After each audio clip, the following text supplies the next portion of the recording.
சாவர்கர் அம்பேத்கருக்கு எதிராக பிரச்சாரம் செய்தார். அப்போ காங்கிரஸை கடுமையாக விமர்சித்துக் கொண்டிருந்தவர் புரட்சியாளர் அம்பேத்கர். காந்தியை மகாத்மா என்று சொன்னால் அதை என்னால் ஏற்றுக்கொள்ள முடியாது என்று வெளிப்படையாக சொன்னார். உதடுகளிலே புன்னகையையும் அக்குலிலே கத்தியையும் மறைத்து வைத்துக் கொண்டிருக்கிற ஒரு நபர் உங்களுக்கு மகாத்மா என்று சொன்னால் அவரும் மகாத்மா தான் என்று சொன்னார்.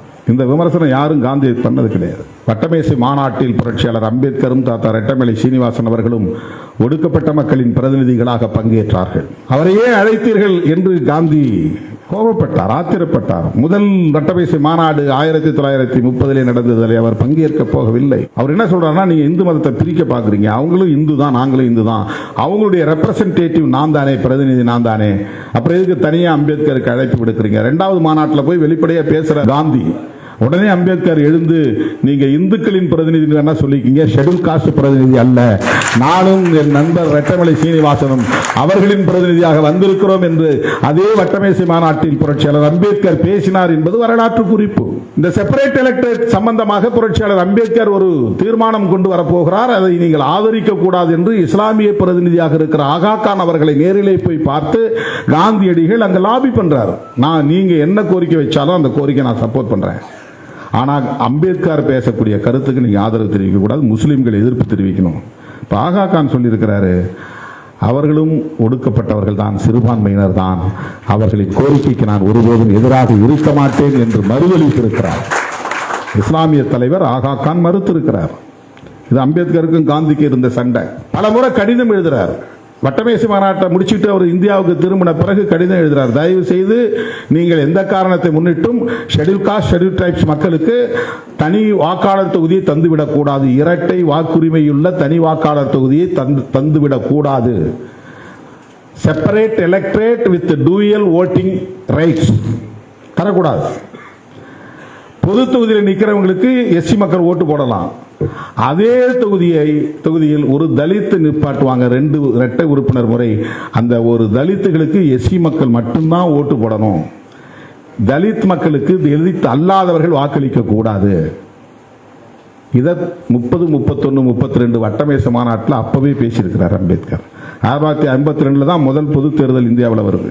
ஆனால் 20 ஆண்டுகளுக்கு முன்பே அவருக்கு ஒரு லாங் விஷன், எஸ்சி அல்லாதவர்கள் ஓட்டு போட்டா பொம்மைகளை தான் தேர்ந்தெடுப்பாங்க, அவர்களுக்கு யார் கை கட்டி நிற்கிறானோ வாய்ப்பத்தி இருக்கிறானோ அவனை தான் தேர்ந்தெடுப்பாங்க, அதனால எஸ்சிக்கான பிரதிநிதியை தேர்ந்தெடுக்க எஸ்சி மக்கள் மட்டுமே ஓட்டு போட வேண்டும், அது ஒரு வாக்குரிமை.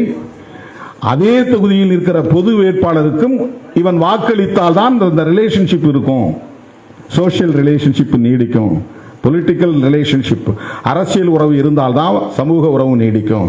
அதனால பொது வேட்பாளரை தேர்ந்தெடுப்பதற்கு ஒரு வாக்கு, தங்களின் வேட்பாளர்களை பிரதிநிதியை தேர்ந்தெடுப்பதற்கு இன்னொரு வாக்கு, இந்த 2 வாக்குரிமைகளை தலித்துகளுக்கு மட்டுமல்ல சிறுபான்மை சமூகத்தவருக்கு வழங்க வேண்டும். மைனாரிட்டிஸ், முஸ்லீம் ரெப்ரசன்டேட்டிவ் நான் முஸ்லீம் ஓட்டு போட்டு தேர்ந்தெடுக்க கூடாது, தலித் ரெப்ரசன்டேட்டிவ் யாரோ அவரை நான் தலித் யாரும் ஓட்டு போட்டு தேர்ந்தெடுக்க கூடாது. இதுதான் அவர் கேட்ட செப்பரேட் எலக்டரேட். இதை கொடுக்க கூடாது என்று சொன்னவர் யார்? காந்தியடிகள்.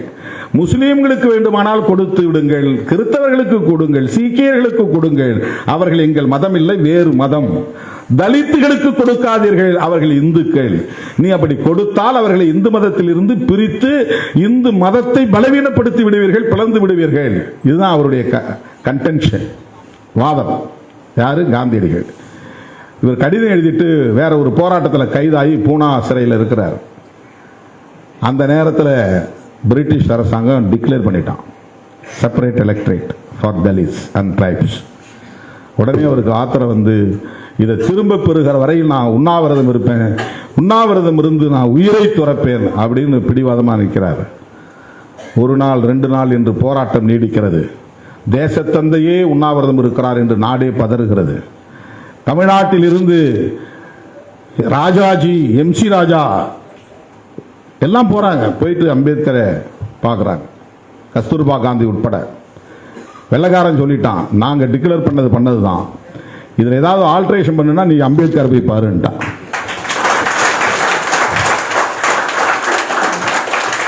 அவர் ஏதாவது மாற்று செயல் திட்டம் கொடுத்தா நாங்கள் கன்சிடர் பண்றோம்ட்டான். வேற வழி இல்லாம எல்லாரும் போய் அம்பேத்கரை சந்திக்கிறாங்க. அம்பேத்கர் சொல்றாரு, ஒரு நபர் உயிருக்காக இவ்வளவு தூரம் பதறீங்க, கோடிக்கணக்கான மக்களின் எதிர்காலம் என்னாவது என்று கேட்டார். அவர் இறந்தால் இறக்கட்டும் என்றுதான் சொல்லுகிறார்.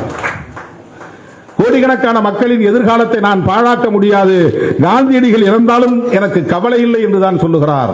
கட்டாயப்படுத்தி அவரை அழைத்துக் கொண்டு போய் நீங்கள் சந்தியுங்கள், அதன் பிறகு முடிவு செய்யலாம் என்று சந்திக்க வைக்கிறார்கள்.